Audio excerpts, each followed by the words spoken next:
আপনারাও এর মধ্যে বাদ যান না, কারণ উস্কানিটা আপনারা শুরু করেন মাঝে মাঝে। কলকাতা আর শ্রীলঙ্কাতে খেলা দেখার পরে মনে হলো যে উইকেটটা হয়তো আমাদের জন্য অনেক প্রিফারেবল ছিল, আমরা হয়তো এই উইকেটে ভালো করতে পারতাম।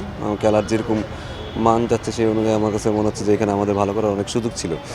তো এখন আফসোস করে তো আর লাভ নাই, বাট অ্যাজ এ টি-20 টিম আমাদের টিমটা অনেক গোছানো ছিল এবং এই এই ওয়ার্ল্ড কাপটা ঘিরে আমাদের অনেক স্বপ্ন ছিল। বাট আমার মনে হয় যে উইকেটটাও আমাদের ফেভারে ছিল। তো সব দিক দিয়ে আমার মনে হয় যে আমাদের ভালো করার সুযোগ ছিল, বাট এখন তো হয় না, আর একটা নিয়ে ভেবেও লাভ নেই আমার। এটা তো আসলে আমরা সবাই, আপনারাও এর মধ্যে বাকি না, ঠিক আছে? আপনারাও এর মধ্যে বাদ যান না, কারণ উস্কানিটা আপনারা শুরু করেন মাঝে মাঝে। তো আমার মনে হয় যে এটা আসলে আমাদের শিক্ষা ব্যবস্থা আমাদের খুবই খারাপ। এত শিক্ষিত জাতি হিসেবে আমরা আসলে কখনোই প্রমাণ করতে পারিনি। এটা আসলে কবে প্রমাণ হবে আমি জানি না।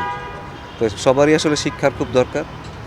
ওই এডুকেশন সিস্টেমটা আমার খুব মনে হয় যে খুব ভালোভাবে পরিচালনা করা উচিত। কারণ আপনি যখন 6-এ পড়েন, আপনি যখন 7-এ উঠছেন, 6-এর বই আপনি একটা প্রশ্ন আসলে কিন্তু আপনার লিখতে পারবেন না, কারণ আমার সিস্টেমই খারাপ, কারণ আমি কিছু শিখি নাই আসলে, আমি খালি বইটা পড়েই লিখছি। তো শিক্ষা ব্যবস্থাটা যদি যতদিনে বেটার হবে, ততদিন হিসেবে জাতি হিসেবে আমরা কখনো বেটার হব না। এই যে বিশ্বকাপের ওয়াইডার ইম্প্যাক্ট কি দেখেন পুরো বাংলাদেশে? ওইটা আমি কথা বলবো না। ওয়ার্ল্ড কাপ নিয়ে কিছু বলবো আর নেক্সট আমাদের যে অ্যাসাইনমেন্ট ওটা ওয়ান ডে ওয়ার্ল্ড কাপই।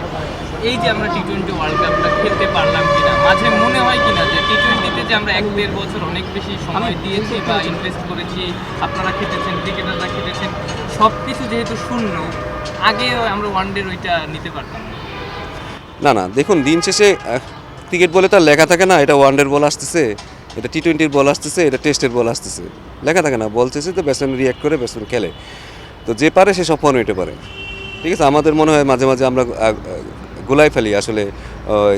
কি যেন সাদমান খেলতে পারবে না সাদা বলে, ঠিক আছে? ও শুধু এক ফর্মেটে খেলবে, 1 বছর পর পর একটা করে টেস্ট খেলবে, আর ওর কাছে আমরা 100 আশা করবো আর ও রান করবে।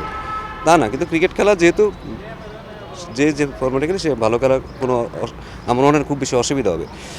বাট হয় কি, এক্সপিরিয়েন্স একটা বড় ফ্যাক্টর। একটা 5-6টা ছেলে যারা 200 বা 150 ওয়ান ডে খেলছে, তারা জানে আসলে প্রতিটা মুভমেন্টে কী করতে হয়। এই একটা খেলা যেখানে আসলে অনেক এক্সপিরিয়েন্সের দরকার আছে, অনেক এক্সপিরিয়েন্স দরকার হয়, খেলা চেঞ্জ হয় অনেক। বা টি-20তে আপনি একই মাইন্ডে গেলে আসলে যে আমি যাই মারবো শুধু, আপনি আসলে সাকসেস হওয়ার চান্স আছে। টেস্টে যেটা আমি শুধু একটা শটে খেলবো, সারাদিন আর কোনো শর্টস খেলবো না, ওইখানে আপনি মানায় নিয়ে সাকসেস হওয়ার চান্স আছে। ওয়ান ডেতে কি সবসময় খেলাটা চেঞ্জ হয়, এখানে এক্সপিরিয়েন্স অনেক বড় ম্যাটার করে, ঠিক আছে? কারণ এইখানে আমাদের আসলে 5-6টা প্লেয়ার অনেক দিন ধরে খেলছে, এই জায়গাটা তো আসলে ভ্যাকেন্ট, মানে এই জায়গাটা ভ্যাকেন্ট আছে। এখন যারা খুব দ্রুত আসবে তারা যেন তাড়াতাড়ি এই এক্সপিরিয়েন্সটা ধরে ফেলতে পারে, তখন হয়তো আমরা তাড়াতাড়ি ওয়ান ডেটা ভালো করতে পারি। যে এরকম লাগবে যে অনেক দিন লাগতে পারে তা না, বাট তারা যেন খুব তাড়াতাড়ি দ্রুত এটার সাথে মানায় নিতে পারে, ওই কাজটা আসলে আমাদের করতে হবে।